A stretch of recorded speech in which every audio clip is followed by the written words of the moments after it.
Alhamdulillah, alhamdulillahilladzi arsala rasulahu bil huda wa dinil haq liyudhhirahu 'ala dini kullih wa kafa billahi syahida. Asyhadu an la ilaha illallah wa asyhadu anna Muhammadan abduhu wa rasuluh. Allahumma shalli wa sallim wa barik ala Muhammad wa ala alihi wa ashabihi ajmain. Amma ba'du. Ya ayyuhal muslimun, usikum wa iyaya bitaqwallah, faqad fazal muttaqun. Hadirin sekalian, segala puji bagi Allah yang telah memberikan seluruh kenikmatan untuk semua kaum muslimin di dunia dan juga umat manusia secara keseluruhan. Sholawat serta salam semoga tercurah kepada Nabi Muhammad SAW, pada para sahabatnya, para tabi'in, tabi'ut tabi'in, sampai kita di hari ini.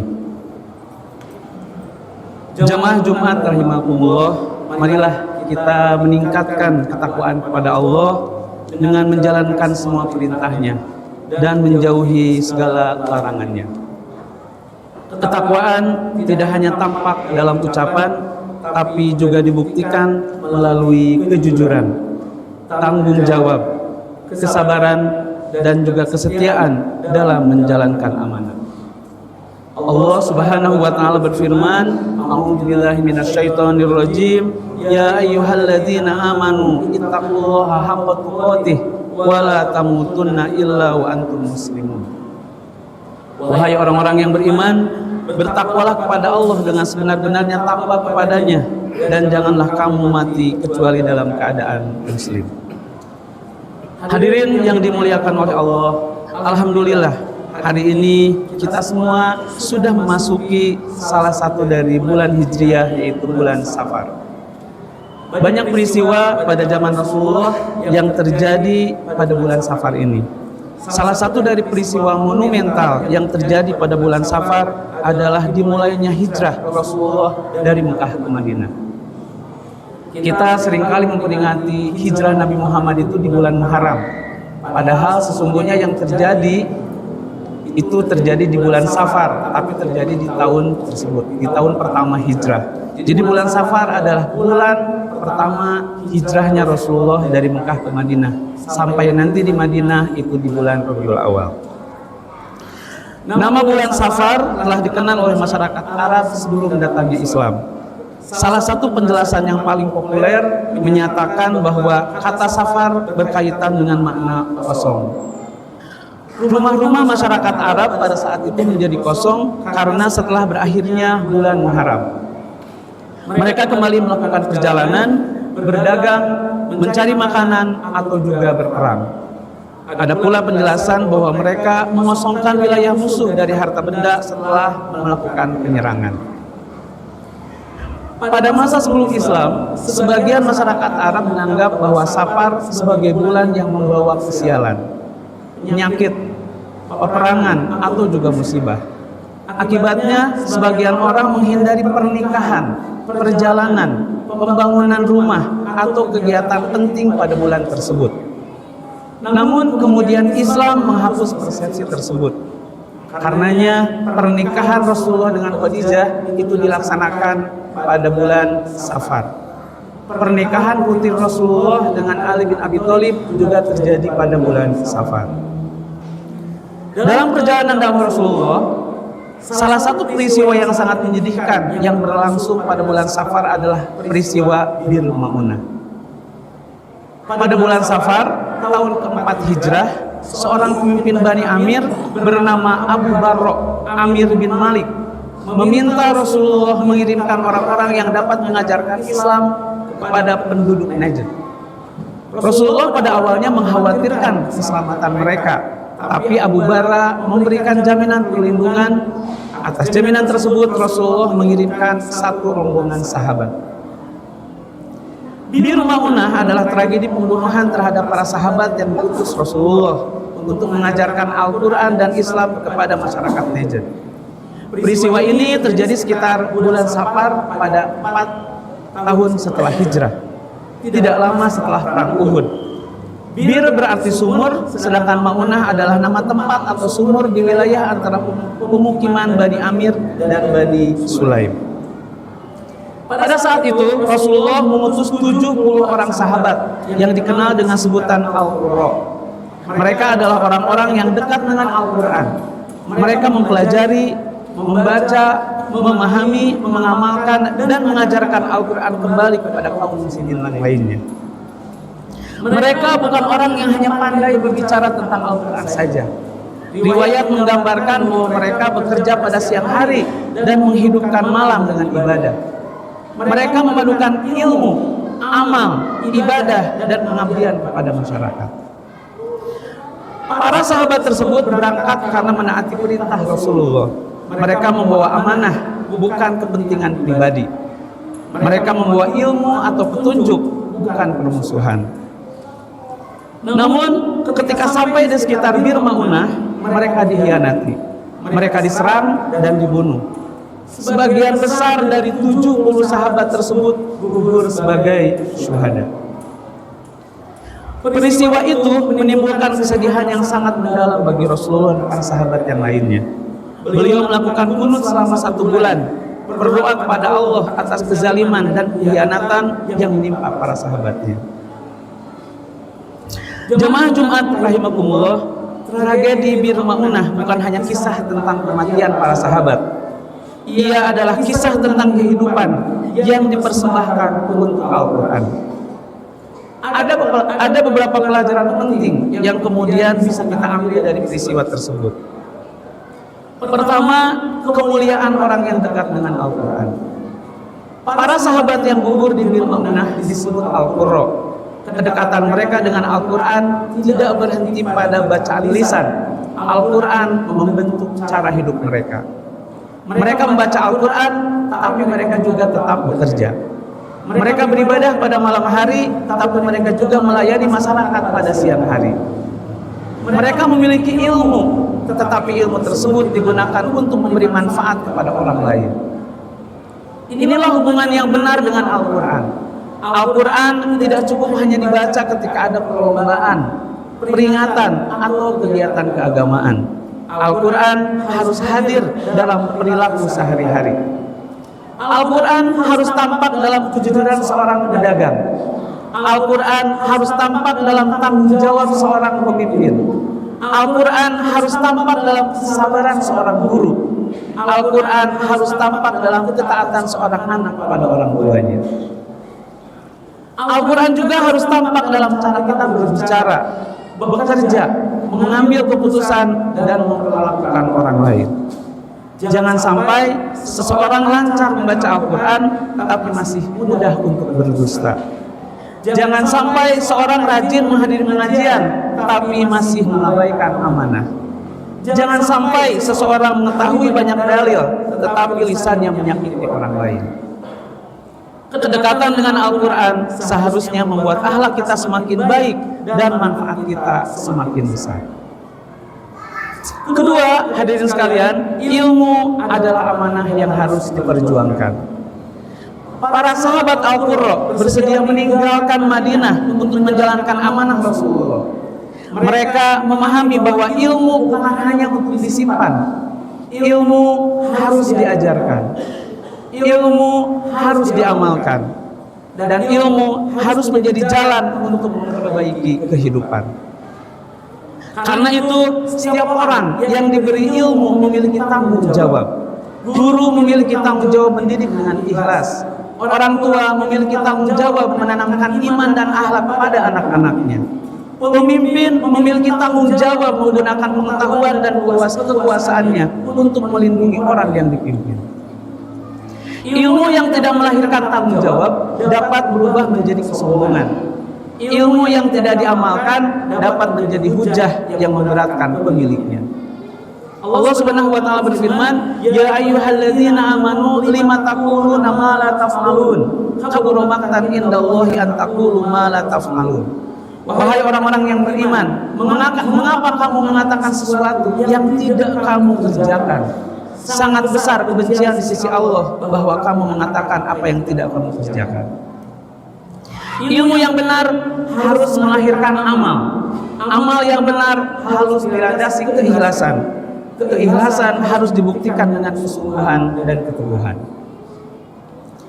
Ketiga, hadirin sekalian, menjaga kepercayaan dan menjauhi pengkhianatan. Tragedi Bir Ma'unah terjadi karena pengkhianatan. Orang yang semula memberikan jaminan dan kepercayaan tidak mampu menjaga amanah tersebut. Akibatnya, orang-orang yang tidak bersalah menjadi korban. Pengkhianatan merupakan dosa besar yang merusak kehidupan. Pengkhianatan merusak keluarga. Pengkhianatan merusak persahabatan. Pengkhianatan merusak organisasi. Pengkhianatan merusak masyarakat. Pengkhianatan juga merusak kepercayaan yang membutuhkan waktu lama untuk kemudian dibangun kembali. Rasulullah mengingatkan bahwa salah satu dari tanda kemunafikan adalah ketika seseorang diberi amanah kemudian ia berkhianat. Karena itu, marilah kita di hari Jumat berkah ini kita memeriksa diri sendiri. Apakah kita selama ini telah menjadi dan menjaga amanah pekerjaan kita? Apakah kita telah menjaga rahasia orang lain yang ada di dalam diri kita? Apakah kita telah memenuhi janji? Apakah kita telah menggunakan jabatan dengan benar? Apakah kita telah menjaga kepercayaan keluarga, lembaga, dan masyarakat? Seorang muslim harus menjadi orang yang dapat dipercaya. Kehadirannya memberikan rasa aman, ucapannya dapat dipegang, janjinya dapat dipercaya. Tugas yang diberikan kepadanya dilaksanakan dengan sungguh-sungguh. Pelajaran keempat, perjuangan di jalan kebaikan memiliki resiko. Para sahabat Bir Ma'unah menunjukkan bahwa menyampaikan kebenaran tidak selalu mudah. Orang yang memperjuangkan kebaikan dapat menghadapi penolakan, fitnah, bahkan pengkhianatan. Namun, kesulitan bukan alasan untuk meninggalkan kebaikan. Guru mungkin menghadapi murid yang sulit untuk dibimbing. Orang tua mungkin menghadapi anak yang belum memahami nasihat. Pemimpin mungkin menghadapi penolakan ketika menegakkan aturan. Pendakwah bisa jadi menghadapi kesalahpahaman. Setiap perjuangan membutuhkan kesabaran. Namun kesabaran bukan berarti bersikap pasif. Kesabaran berarti tetap berada di jalan yang benar, menggunakan cara yang benar, dan menyerahkan hasil akhirnya kepada Allah. Allah Subhanahu wa taala berfirman, "Wala tahsabanna alladziina qutilu fi sabilillahi amwata, bal ahya'un inda rabbihim yurzaqun." Jangan sekali-kali engkau mengira bahwa orang-orang yang gugur di jalan Allah ia mati. Sebenarnya mereka hidup di sisi Tuhannya dan mendapatkan rezeki. Hadirin sekalian, pelajaran terakhir. Pelajaran kelima adalah pentingnya menyiapkan generasi penjaga Al-Quran. Para Al-Qurra Bir Ma'unah adalah hasil dari pendidikan yang dilakukan oleh Rasulullah. Mereka memiliki ilmu, ibadah, akhlak, keberanian, dan kepedulian sosial. Hari ini umat Islam juga membutuhkan generasi seperti mereka. Generasi yang mampu membaca Al-Quran dengan benar, generasi yang memahami kandungannya, generasi yang menjaga sholat, generasi yang memiliki akhlak, generasi yang menguasai ilmu pengetahuan, generasi yang mampu bekerja sama, generasi yang berani membela kebenaran, dan juga generasi yang menggunakan ilmu untuk memberi manfaat pada masyarakat.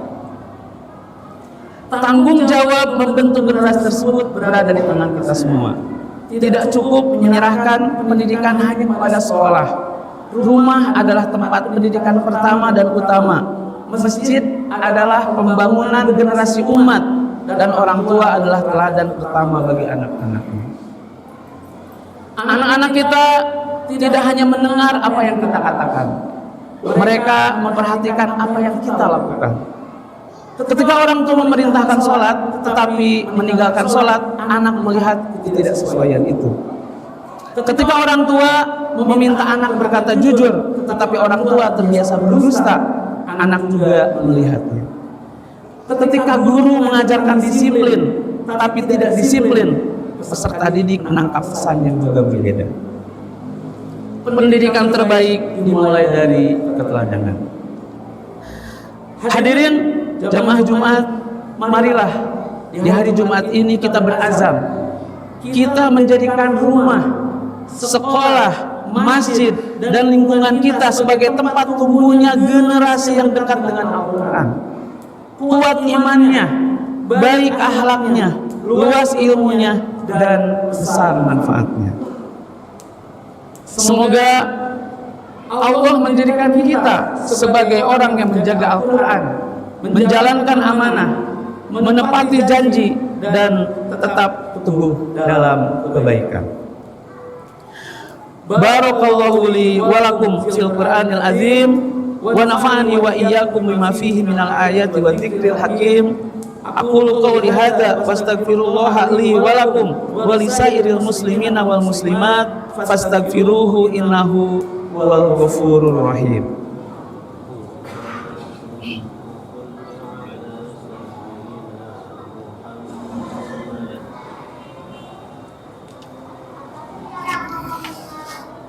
Alhamdulillahirabbil alamin wa lahul hamdu ala ni'amihi wa fadlihi wa ihsanihi. Asyhadu an la ilaha illallah wahdahu la syarikalah wa asyhadu anna Muhammadan abduhu wa rasuluh. Allahumma shalli wa sallim ala Muhammad wa ala alihi wa sahbihi ajmain. Amma ba'du. Ya ibadallah, usikum wa iyaya bitaqwallah. Hadirin jamaah Jumat rahimakumullah. Tragedi Bir Maunah mengingatkan kita bahwa kehidupan harus digunakan untuk menjaga iman, mengamalkan ilmu, dan memberikan manfaat. Jangan menunggu menjadi orang besar untuk melakukan kebaikan. Mulailah dari amanah yang paling dekat, yang paling mudah, dan yang paling sedikit. Jagalah sholat kita, jagalah keluarga kita, jagalah ucapan kita, jagalah pekerjaan kita, jagalah kepercayaan yang telah diberikan orang lain kepada kita. Dekatkan anak-anak kita kepada Al-Quran. Jangan hanya berharap mereka mampu membacanya, tapi bimbinglah agar mereka memahami, mencintai, dan mengamalkannya. Di akhir khutbah yang kedua ini, hadirin sekalian, marilah kita berdoa kepada Allah Subhanahu wa ta'ala. Allahumma ighfir lil muslimina wal muslimat wal mu'minina wal mu'minat al ahya'i minhum wal amwat. Ya Allah, ampunilah kaum muslimin dan muslimat, kaum mukminin dan mukminat yang masih hidup maupun yang telah meninggal dunia. Allahumma inna nas'aluka ilman nafi'an wa rizqan thayyiban wa amalan mutaqabbalan. Ya Allah, anugerahkanlah kepada kami ilmu yang bermanfaat, rizki yang baik, dan amal yang Engkau terima. Allahumma ij'al Qur'an rabi'a qulubina wa nura sudurina wa jilaa ahzanina wa dhahaba humumina. Ya Allah, jadikanlah Al-Quran sebagai penyejuk hati kami, cahaya dalam dada kami, menghapus kesedihan kami, dan penghilang kegelisahan kami. Allahumma ij'al min ahlil Qur'an alladzina hum ahluka wa khassatuka. Ya Allah, jadikanlah kami termasuk keluarga Al-Quran, yaitu orang-orang yang Engkau muliakan dan Engkau dekatkan. Rabbana dhalamna anfusana wa illam taghfir lana wa tarhamna lanakunanna minal khasirin. Rabbana atina fid dunya hasanah wa fil akhirati hasanah wa qina adzabannar. Aqimis shalah.